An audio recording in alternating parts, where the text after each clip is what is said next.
नमस्कार, मैं हूं विजय श्री और आप देख रहे हैं यूबी न्यूज।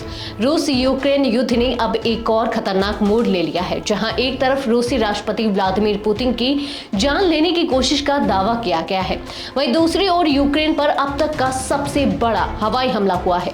ये युद्ध 3 साल से चल रहा है, लेकिन बीते कुछ दिनों में जिस तरह की घटनाएं हुई हैं, उससे वैश्विक चिंता और तनाव दोनों बढ़ गए हैं। 20 मई को रूस के कुर्स्क ओब्लास्ट में एक जबरदस्त ड्रोन हमला हुआ। रूसी सैन्य कमांडर यूरी डाशकिन का दावा है कि इस हमले का निशाना राष्ट्रपति पुतिन का हेलीकॉप्टर था। उनके मुताबिक हमले के दौरान पुतिन का हेलीकॉप्टर हवाई हमले के एपिसेंटर यानी केंद्र में था। रूसी एयर डिफेंस ने कुल 46 ड्रोन को मार गिराया और पुतिन की सुरक्षा सुनिश्चित की। हालांकि यूक्रेन ने इस दावे पर कोई प्रतिक्रिया नहीं दी है। इससे पहले जनवरी 2025 में अमेरिकी पत्रकार टकर कार्लसन ने भी बाइडेन प्रशासन पर पुतिन की जान लेने की कोशिश का आरोप लगाया था, लेकिन उन्होंने कोई सबूत पेश नहीं किया। दूसरी तरफ रूस ने शनिवार और रविवार की रात यूक्रेन पर अब तक का सबसे बड़ा हवाई हमला किया।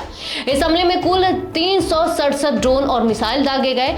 रूस ने 69 मिसाइलें और 298 ड्रोन इस्तेमाल किए। कीव, खार्किव, ओडेसा, माइकोलाइव सहित कई शहरों में रिहायशी इमारतें और सार्वजनिक ढांचे तबाह हो गए। एटोमेर इलाके में एक ही परिवार के 3 बच्चों समेत 12 लोगों की जान चली गई और 79 लोग घायल हो गए। यूक्रेन की वायुसेना ने दावा किया कि उन्होंने 45 क्रूज मिसाइलें और 266 ड्रोन मार गिराए, लेकिन 22 जगहों पर हमले सफल रहे। यूक्रेन के राष्ट्रपति वोलोदिमीर जेलेंस्की ने रूस के इस हमले को उग्रवादी कार्रवाई बताया और अमेरिका सहित पूरी दुनिया से सख्त प्रतिबंध लगाने की मांग की।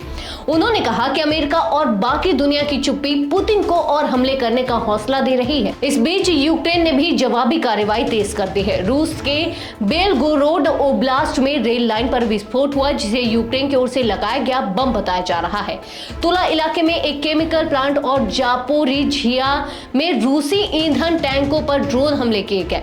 सोमवार सुबह भी यूक्रेन ने ड्रोन अटैक जारी रखा। अमेरिकी राष्ट्रपति डोनाल्ड ट्रंप ने भी इन हमलों पर प्रतिक्रिया दी। उन्होंने कहा, पुतिन बहुत सारे लोगों को मार रहे हैं, मुझे ये पसंद नहीं है।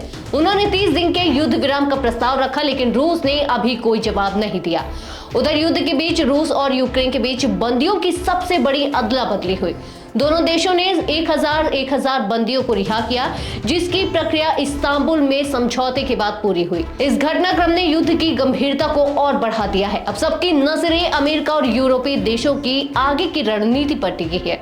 आज के लिए बस इतना ही। अगर आपके इलाके में कोई समस्या है तो अब चुप मत रहिए, अपनी शिकायत हमें भेजिए। यूबी न्यूज आपकी आवाज को जिम्मेदारों तक पहुंचाएगा, निष्पक्षता और गोपनीयता के साथ। यूबी न्यूज, जनता की आवाज, जनता की ताकत।